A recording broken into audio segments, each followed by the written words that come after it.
Assalamualaikum warahmatullahi wabarakatuh. Halo semuanya, perkenalkan nama saya Akmal. Jadi di video ini saya akan membahas ide saya tentang transformasi digital dengan judul Smart Irrigation System berbasis energi surya untuk meningkatkan ketahanan pangan di desa terpencil.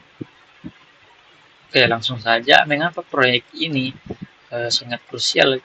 Jadi kita tahu bahwa ketahanan pangan adalah pilar stabilitas nasional yang sangat bergantung pada produktivitas sektor pertanian. Namun, di banyak daerah terpencil, kemandirian pangan ini sering terhambat oleh ketergantungan pada siklus iklim alami. Nah, fenomena sawah tada hujan itu menjadi tantangan utama karena ketersediaan air atau availability sangat fluktuatif. Nah, yang kemudian berdampak langsung pada kegagalan panen saat musim kemarau panjang. Nah, di sisi lain, keterbatasan akses air ini sering kali diperparah oleh infrastruktur distribusi yang tidak merata atau kurangnya accessibility.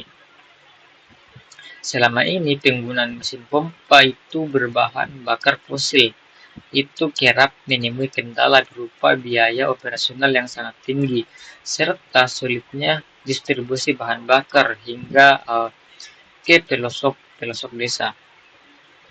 Nah, berangkat dari kegelisahan tersebut, saya merumuskan 3 masalah utama. Pertama, bagaimana mengatasi masalah keterbatasan akses air pada lahan tada hujan di desa terpencil secara berkelanjutan. Nah, kedua, bagaimana merancang sistem irigasi cerdas yang tidak bergantung pada energi fosil dan minim biaya operasional. Dan ketiga adalah bagaimana struktur model bisnis dan teknis efektif agar sistem ini dapat diadopsi oleh masyarakat desa. Nah, jadi tujuan dari ide ini sangat jelas. Jadi untuk mengimbangkan konsep sistem irigasi cerdas berbasis tenaga surya yang untuk menjamin ketersediaan air di sepanjang tahun di desa tersebut. Nah, uh, ide ini juga bertujuan untuk meningkatkan efisiensi distribusi air menggunakan teknologi yang disebut sprinkler dan sensor otomatis. Nah, serta pada akhirnya itu memberikan rekomendasi kebijakan dan standar operasional bagi pengelola desa setempat. Nah, oleh karena itu diperlukan transformasi digital melalui smart irrigation system yang mengintegrasikan panel surya, kemudian sprinkler otomatis, dan teknologi IoT. Nah, guna menjamin tingkat keberhasilan dari adopsi teknologi oleh masyarakat pedesaan, rancangan model bisnis pada inovasi ini disusun menggunakan metode bisnis model canvas atau BMC. Nah, di sini saya coba tampilkan dari ide BMC yang dari idenya.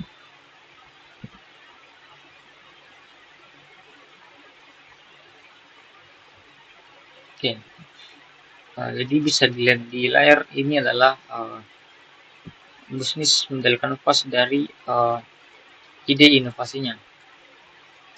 Jadi terdapat 9 blok utama yang dipetakan.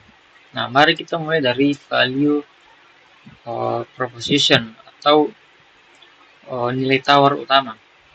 Jadi nilai unggul yang ditawarkan adalah ketersediaan solusi air yang stabil bagi sawah tada hujan, terutama pada musim kemarau.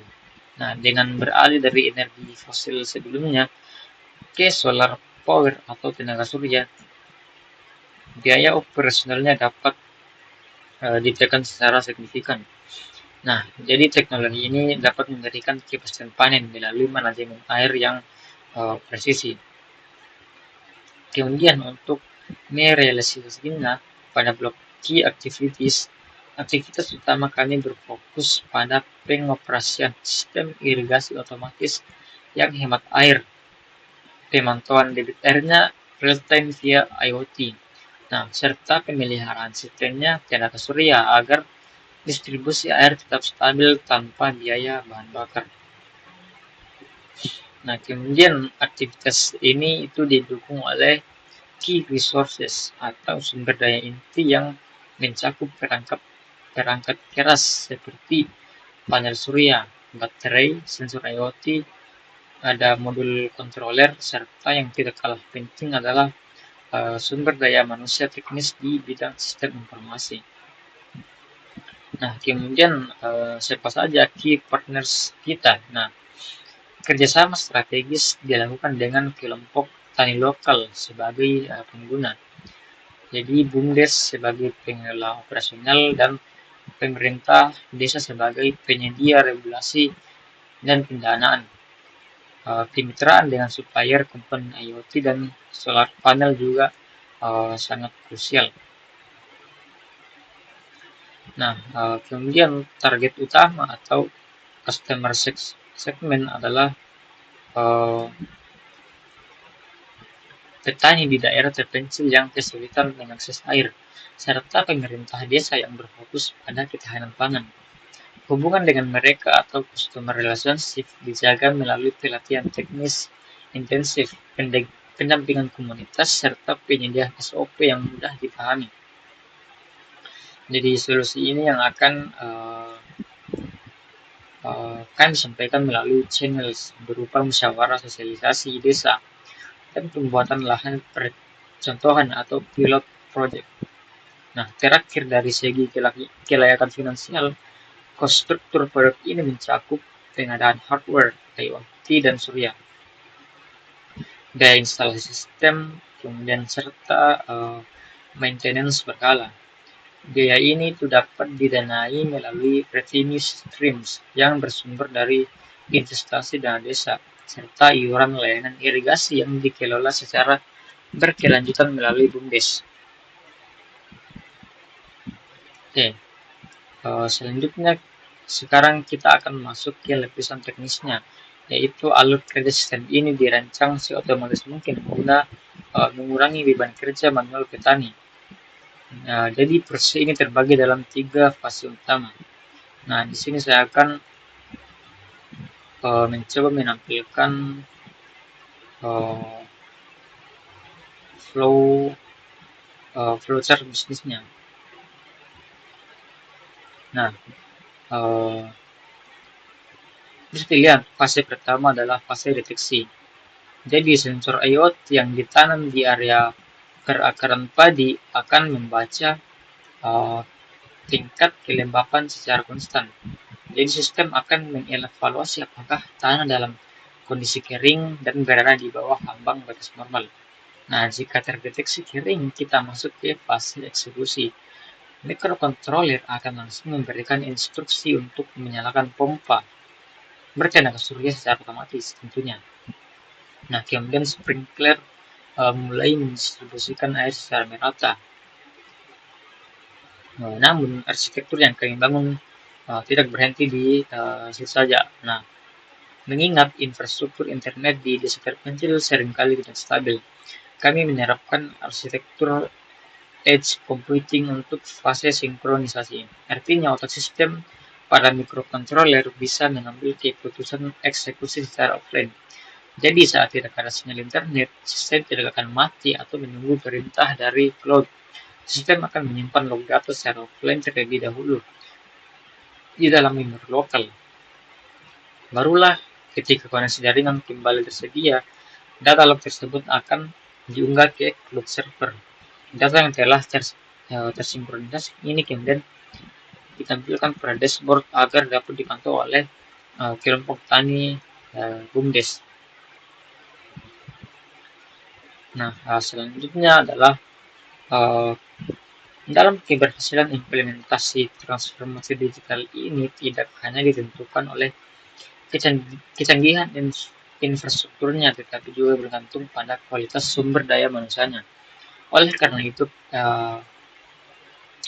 Inovasi ini dibagi struktur organisasi menjadi dua peran kunci yang bergerak sinergis.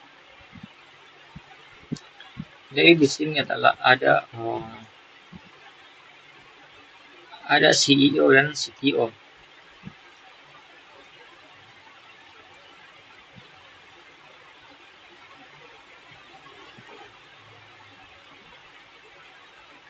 Nah, yang pertama adalah CEO.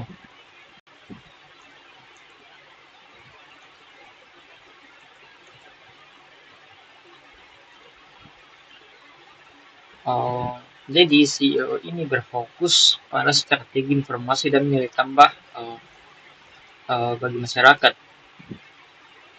Jadi tugas utama CEO bisa dilihat pada layar ini adalah beberapa tugas utama CEO, yaitu meliputi penyusunan strategi digital, implementasi sistem irigasi pintar, serta manajemen data pertanian secara aman dan terstruktur. Nah, lebih jauh lagi, CEO bertanggung jawab mengendalikan edukasi dan literasi digital kepada petani agar mereka tidak gagap teknologi. Sembari mengevaluasi dampak sosial dari sistem terhadap peningkatan kesejahteraan, CEO juga menjadi ujung tombak dalam menjamin kolaborasi dengan stakeholder terkait. Nah, bisa dibaca-baca di sini pada tanggung jawab CEO yang ditetapkan nantinya. Kemudian beralih pada CTO. Nah, peran kedua adalah Chief Technology Officer. Yang pertama tadi adalah Chief Executive Officer. Nah, pada Chief Technology Officer atau CTO ini yang mengendalikan seluruh aspek teknis. Nah, jadi CTO bertugas mendesain arsitektur sistem irigasi otomatis berbasis solar panel dan sprinkler. CTO memastikan implementasi teknologi yang mengintegrasikan sensor, pompa air, dan sistem kontrol berjalan presisi. Selain itu, CTO harus mengoptimalkan penggunaan energi surya agar efisien, juga menyusun mekanisme perbaikan sistem yang tahan lama, dan melakukan uji coba evaluasi berkelanjutan di lapangan. Selanjutnya, agar sistem ini itu berkelanjutan, teknologi saja tidak cukup, dibutuhkan kebijakan, prosedur, dan indikator yang terukur. Nah, dari sisi kebijakan, kami mendorong pemerintah desa untuk memberikan subsidi infrastruktur pengadaan panel surya, pompa, dan sprinkler guna mengurangi beban biaya awal dari petani. Nah, kebijakan ini juga memayungi transisi energi terbarukan, tata kelola air yang adil, serta digitalisasi pertanian desa. Nah, kemudian di sini juga kami merumuskan SOP atau standar operasional prosedur yang sangat mendetail. Nah, pertama SOP pengguna, di mana pengguna diwajibkan memastikan panel surya bersih. Lalu sistem dihidupkan melalui panel kontrol dan membiarkan sensor bekerja otomatis hingga kelembapan optimal. Yang kedua, SOP pemeliharaan mencakup pembersihan berkala panel surya, pengecekan kondisi pompa 2 minggu sekali, hingga pemeriksaan rutin sistem perpipaan. Yang ketiga, ada SOP keamanan yang menekankan pentingnya instalasi listrik yang aman dari air, penggunaan fuse, dan menghindari operasional pada kondisi cuaca ekstrim. Nah, selanjutnya bagaimana kita dapat mengukur keberhasilan seluruh proses ini? Jadi kami menggunakan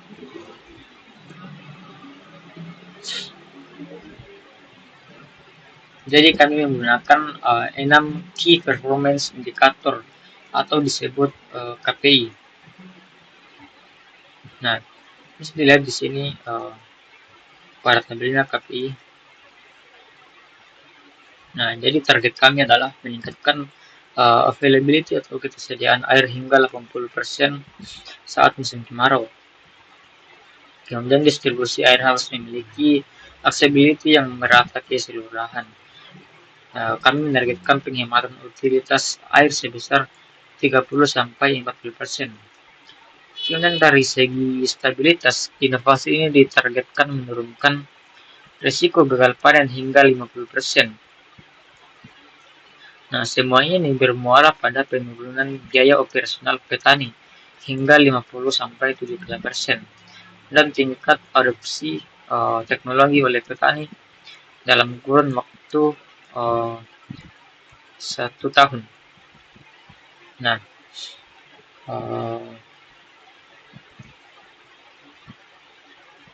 selanjutnya adalah kesimpulan. Sebagai penutup, permasalahan utama pertanian di desa pelosok yang terletak pada keterbatasan availability dan accessibility air kini dapat teratasi. Penerapan smart irrigation system berbasis energi surya dan IoT mampu menghadirkan pengairan yang berkelanjutan, presisi dan menindakan ketergantungan energi fosil. Nah, untuk membangun lebih lanjut, kami merekomendasikan di sini kami merekomendasikan 5 hal. Yang pertama adalah pengembangan teknologi lebih lanjut. Nah, jadi sistem dapat dikembangkan dengan menambahkan fitur kecerdasan buatan atau aktivitas artificial intelligence untuk memprediksi kebutuhan air berdasarkan kondisi cuaca dan pola tanaman. Selanjutnya ada peningkatan infrastruktur pendukung. Jadi diperlukan dukungan infrastruktur yang lebih baik seperti jaringan internet yang stabil untuk mendukung sistem monitoring berbasis IoT secara optimal. Nah, dengan tercapainya ini tuh dapat memudahkan dalam instalasi sistem inovasi ini. Kemudian pelatihan dan edukasi petani. Jadi pemerintah desa dan pihak terkait perlu memberikan pelatihan kepada petani mengenai penggunaan dan perawatan sistem agar teknologi dapat dimanfaatkan secara maksimal. Kemudian penguatan kebijakan dan pendanaan.